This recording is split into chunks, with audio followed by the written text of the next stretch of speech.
Let me tell you something that could change your life if you really absorb it. The richest people in the world, and that includes the US, almost never got there just with a good salary. On the contrary, it's more or less like this. 60% of the rich are entrepreneurs, 20% are investors, 16% are heirs, 3% are celebrities, artists, or athletes, and 0% are employees who live solely on a salary without investing in anything. So if you truly want to learn how to manage money like the richest 1%, you need to understand what these first four groups have in common. And the answer is actually very simple. They all own something. Entrepreneurs own businesses, investors own assets, heirs own inheritance, funds and real estate artists and athletes own rare and hard to replicate skills. In other words, if you don't own anything, you're the one being owned by the system, trapped in bills, debts, and dependent on your next paycheck, and that's the detail most people ignore. But okay, just knowing this doesn't change anything. How can I turn the game around? That's where the 20 to 60 rule comes in. This structure is designed so that anyone, even earning little, can organize money the same way the rich do. Because the truth is, it doesn't matter how much you earn, but how you use what you earn. So let's get straight to the point. 20% of what you earn should go toward your financial growth. That's the money that will work for you. And when I say growth, I mean using that money to buy things that increase in value over time. Most people act like this. They receive their salary, pay their bills, and usually spend what's left on nonsense. Then they end the month with nothing. And this repeats month after month, year after year. And you know what's sadder? This cycle was designed that way. You feel good when the paycheck comes in, but a few days later, you're broke again. You work harder the next month to try to catch up and stay stuck in the same place. It's modern slavery disguised as a normal life. But relax. I'm not saying receiving a salary is like being chained, but there is an invisible modern slavery. Centuries ago, slaves earned nothing but had a roof and rationed food. Today, we work almost every day, earn a salary, but spend it all on food, rent, transportation, and bills. The difference is that now we think we're free. Once you understand that, you realize you need to react, and the first step is to use that 20% to buy assets, things that put money in your pocket and grow over time. The idea is simple. While you work, your assets are also working, and over time they can even earn more than your job itself. Now you might think, but I don't have money to invest. And that's the biggest lie most people tell themselves. Because you don't need to start with a lot. You need to start with consistency. The rich don't get rich because they invest millions. They get rich because they never stop investing. For example, imagine two guys, Lucas and Pedro. Lucas started investing 500 US dollars per month at age 20. Pedro only started at age 30, but to compensate, he invested 750 US dollars per month. When they turned 60, both stopped investing. Lucas invested 240,000 US dollars over 40 years, and Pedro invested 270,000 US dollars over 30 years. In other words, Pedro invested more money, right? But do you know who ended up with more in the end? Lucas, and with almost double because he started earlier. This is the power of compound interest. Time is worth more than money. Now that you understand how to truly get started, the first thing is to choose the right assets for your money to grow. And for that, think of it as a risk ladder from the most stable to the boldest. If you are starting to invest now and don't understand any of this, fixed income is the best path. Currently, the CDI is around 14.65% per year. This means that by investing in a bond that pays 100% of the CDI, you can get a net return of approximately 12.5% per year. But this won't last forever. If we look at the history of the last 10 years, the average net return of fixed income was around 8% per year, which is not very high, but in compensation, it is much safer than the other assets I will mention. Next, we have index funds. ETFs are the simplest and safest way to start investing in stocks. Instead of choosing individual stocks, you buy the market as a whole. With that, you dilute risk, but you also reduce the potential return. We have four main index funds. BOVA 11 with a 9.2% annual return over the last 10 years, IVVB 11 with 18.7% per year, DIVO 11 with 9.3% per year, and Small 11 with 7.1% per year. As you can see, the only one truly worth it is IVVB 11. The others have returns similar to fixed income, so in my view, they're not very worthwhile. After that, we move on to high-income skills. This may be the best investment of all. Learning something that allows you to earn more money multiplies your income and your potential to grow far above 20% per year. For example, if you invest 5,000 raise in good courses or training, in a few months working in the area, you can already earn your investment back, and the next years are pure profit. And there are several things you can do, such as sales, video editing, paid traffic, programming, design, copywriting.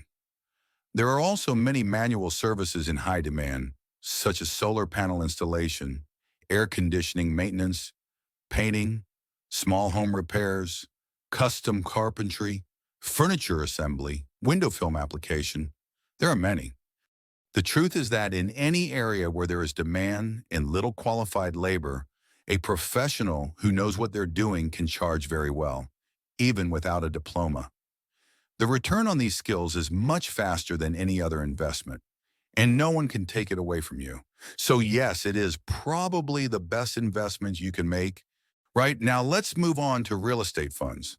They work like investment condominiums where several people put in money to invest together in properties such as malls, warehouses, and commercial buildings, and receive part of the rent every month. I'm going to talk about four funds so you can get an idea of how much a fund can earn. Remember, this is not an investment recommendation. I'm just giving examples. We have HGLG 11, which returned 15% per year over the last 10 years. KNRI 11, with a return of 12.5% per year. GGCR 11, with 17% per year. And HGRI 11, with a return of 14% per year. As you can see, their return is well above the average of the ETFs I mentioned earlier. But if we take the IFIX, which is an index that measures the overall performance of real estate funds, its return is around 8.4% per year. So you need to know how to choose good funds. Otherwise, it's better to invest in fixed income. That's why it's riskier than the other assets I mentioned. Now we reach the famous stocks. Stocks are pieces of a company that you can buy. When you become a shareholder, you can make money in two ways: through the appreciation of those shares and through the profits that the company distributes. There are a few ways to invest in stocks. The dumbest one is trying to guess the best stock of all and putting all your money into it. That is the most idiotic way to invest. And the approach I consider the most solid is simply investing in 20 or 30 companies that have been profitable over the last 8 years. For example, if you build a portfolio with the 20 largest profitable stocks of the past 8 years, the average return is around 15% per year, with relatively low risk compared to other ways of investing. To give you an idea, if Lucas from our previous example had invested in this portfolio, instead of having 2.7 million, he would have 11.4 million. But of course, there are many variables. I'm not saying this is zero risk or that you will get this return for 40 years straight, because that is almost impossible. But yes, investing in stocks can be extremely profitable in the long run. But first, you need to understand how the market works. It will inevitably have moments of highs and moments of lows. The important thing is not to panic during the lows or become too confident during the highs. Second, you need to be prepared for the market downturns. There will be moments when your wealth will melt. You may lose 10, 20, or even 30% depending on the crisis, just like what happened in 2008, 2015, and 2020. If you panic and sell everything, you lose. And third, you need to invest money indefinitely until the moment you've accumulated so much that you can finally live off your wealth. As long as you don't try to guess the best stock of all and diversify your portfolio, the chances of getting 12% or more per year in the long run are reasonable. And remember, no single stock has the power to make you rich. What will actually make you rich is working and investing. Stocks only amplify the growth of your wealth. Next, we have online businesses. Today, it's possible to become an entrepreneur with just a laptop and internet. Info products, e-commerce, courses, affiliates, digital services. You can make a lot of money with this, but you can also lose a lot. And since we're talking about returns, the return from having online businesses can easily exceed 20% per year, if everything goes right, of course. And as the last type of asset, we have alternative investments. Bitcoin, gold, collectibles. In short, just like all the others, you can either make a lot of money or lose a lot. My foolproof advice is, don't invest in what you don't understand. Simple as that. Now that you already know what to invest in, the next step is understanding how to invest in a practical and intelligent way. Because it's not enough to simply choose good assets. You need to make sure the money actually goes into the game and starts working for you. A lot of people open an account at a brokerage firm, make the first deposit, and stop right there. The money just sits still, earning nothing, and the person thinks they're investing. That's where the second step comes in, creating the habit of investing every month automatically. The best way to do this is to schedule an automatic transfer from your bank to your brokerage account as soon as your salary hits. And if possible, on the very same day. This protects you from the temptation to spend what's left and forces you to prioritize your goals. It's the famous pay yourself first. Once the money is in your brokerage account, the next step is to invest it. As I said, you can follow several strategies. You can invest only in fixed income, only in stocks, or build a diversified portfolio with stocks, fixed income, real estate funds, and international assets.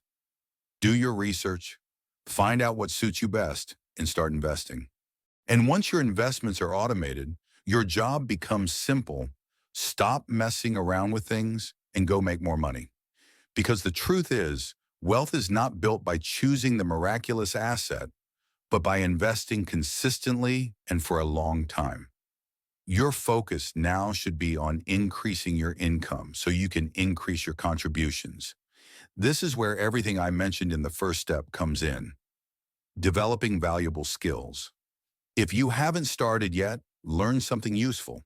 Start with a side job or an extra income stream, but bring more money in and invest that money directly into your financial freedom. All right, now let's talk about the second part of the rule. The 10% for stability. This is the portion of money that keeps you in the game. Many people don't realize that not all money should go toward growth investments or consumption. A portion must be saved to protect your progress. Imagine this situation. Someone who works as a freelancer depends on their laptop to serve clients. One day, the computer simply stops working. Without money saved, they have to buy another one in 12 installments on a credit card with interest. While waiting for the new one to arrive or for the old one to be repaired, they miss deadlines, lose clients, and all their income collapses. This creates a snowball because next month they'll need to go into debt again to cover last month's gap. All because they had no reserve. If she had set aside 10% of her money for stability, the story would have been completely different. Many people think they have a money problem, but in reality, they have a stability problem. If an unexpected bill appears, everything collapses. Even if you're investing, you would be forced to sell your investments, even if they're down, which could cause a huge loss. And that's why you need a margin of safety in your life. To achieve this, you need to follow these 3 steps. The first step is to calculate your stability fund. To start, you need to list your essential expenses, things like groceries, rent, basic bills, and any fundamental service such as internet for work. Add all these up and you'll have your base monthly cost. Let's say it's 2,300 Rs.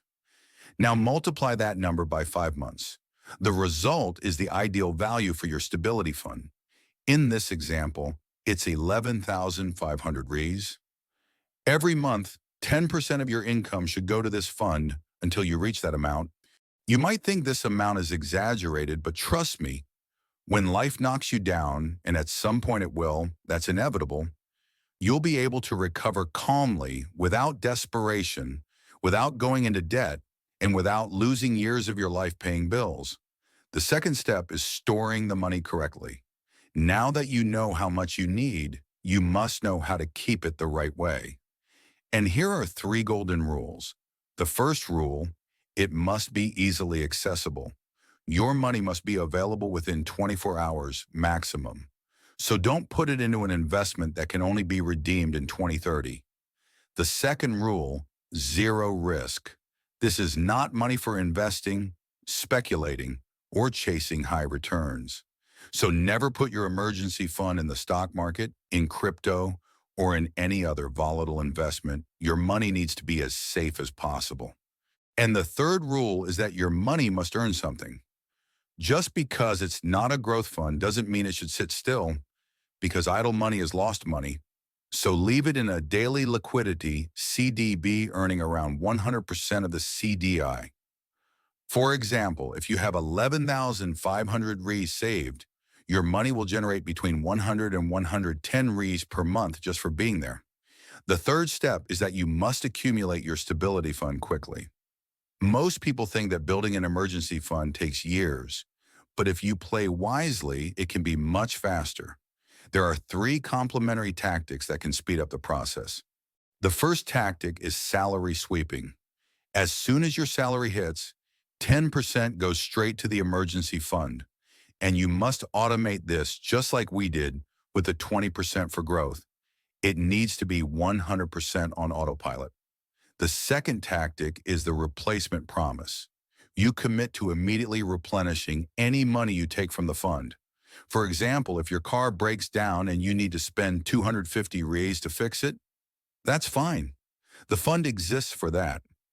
But as soon as your next salary arrives, you put those 250 Rs back as if nothing happened.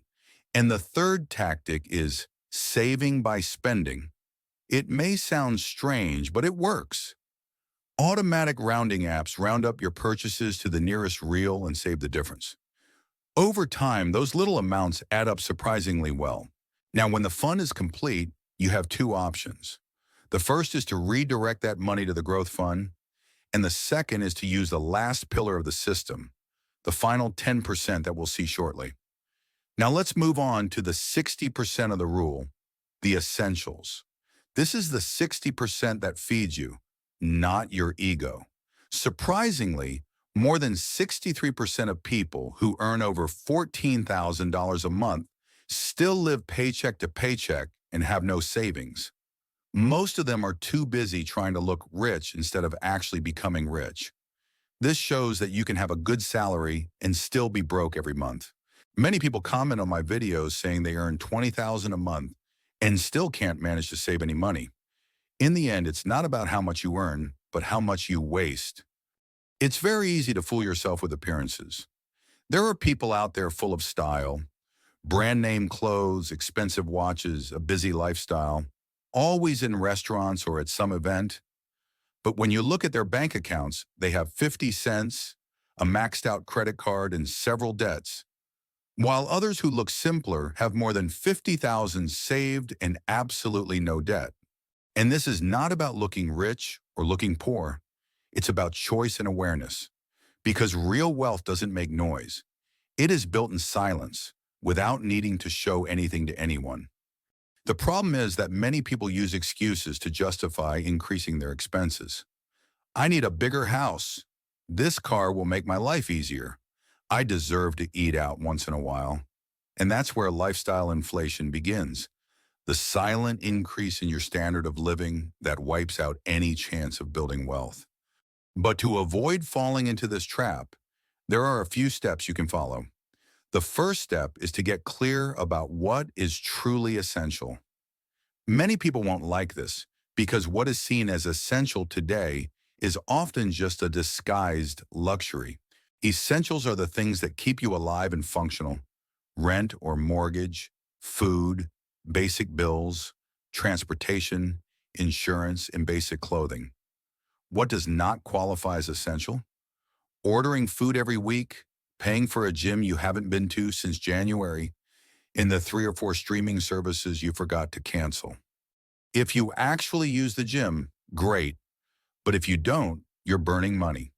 The easiest way to free up cash is to look at your bank statements and cancel everything you don't truly use. If something doesn't help you live, work, or maintain your health, then it shouldn't be in your 60% essentials. But okay, so why limit essentials to 60%? Because most people spend 70 to 80% thinking everything is a necessity, when in reality, a large part of it is inflated habits. By forcing yourself to live on 60% of your income, you eliminate everything that is unnecessary and change your mindset from wanting to spend more to wanting to earn more. And that's the kind of mindset that will make you grow. The second step is to tackle the two categories that consume most of your money. Everyone talks about cutting out coffee, and yes, if you're completely broke, that will help. But if you want to make a real impact on your finances, you need to look at the two areas that weigh the most on your budget: housing and transportation. Housing is usually the biggest expense, but that doesn't mean it needs to grow along with your income. Renegotiating rent, sharing a place with someone, or even living with your parents temporarily can make a huge difference in the long run. The same applies to transportation. Car financing is one of the biggest wealth destroyers. Many people finance a new car just for the status and spend years paying for something that only loses value.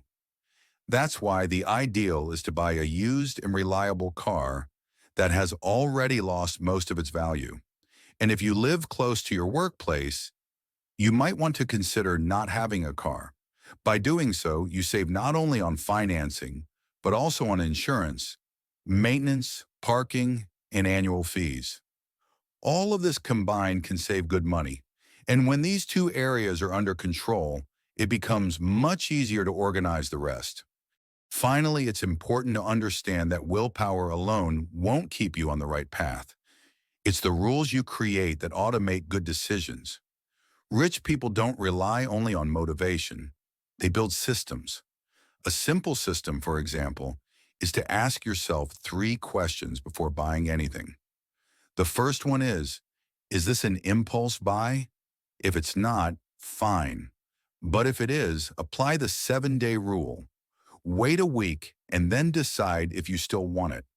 The second question is, am I buying for the brand or for the value? If it's for the brand, reconsider. Expensive clothes worn only a few times have a very high cost per use. Durable and functional pieces, even if simpler, generate much more value. And the third question is, will this genuinely improve my life? If it's not something useful, practical, or something that brings real well-being, it's probably just an emotional purchase to impress someone or relieve boredom. Over time, this process becomes automatic, and you start making better decisions almost effortlessly. In the end, it's not about being stingy, it's about being intentional with every expense. The last 10% of the rule is dedicated to rewards, the part that helps maintain mental and emotional sanity amid all this financial discipline. Because money isn't just for growing, protecting, or paying bills. It should also provide moments of pleasure. The problem is that many people ignore this step and later think that saving is eternal punishment. But the truth is that the small joys of everyday life are what keep motivation alive and give meaning to the effort. In fact, data shows that 92% of people overspend after intense periods of saving precisely because saving without any kind of pleasure starts to feel like punishment. And that's why this 10% isn't an excuse. It's a strategy to make the process sustainable over time. For this to work well, the ideal is to create a separate account called the Joy Jar, where every month you automatically transfer 10% of your income, regardless of the amount. Earn 2,000, transfer 200. Earn 10,000, transfer 1,000. The secret is to keep the percentage fixed. But be careful. You can't cheat by taking money from other categories to top up this fund. If it ends, it ends. You only restart the following month. This makes every choice more intentional and avoids that feeling of guilt for spending. Over time, you start seeking more meaningful experiences instead of empty consumption. And if your fund is still small, the priority should be spending on experiences, not objects. In the end, the 10 to 60 to 10 rule shows that it's possible to grow, protect yourself, live in balance, and still enjoy the journey. All this without sabotaging yourself and without losing sight of the path. Well, I hope you enjoyed the video. If you stayed until the end, comment, "I'm here to help with engagement." I'll leave it at that and see you next time.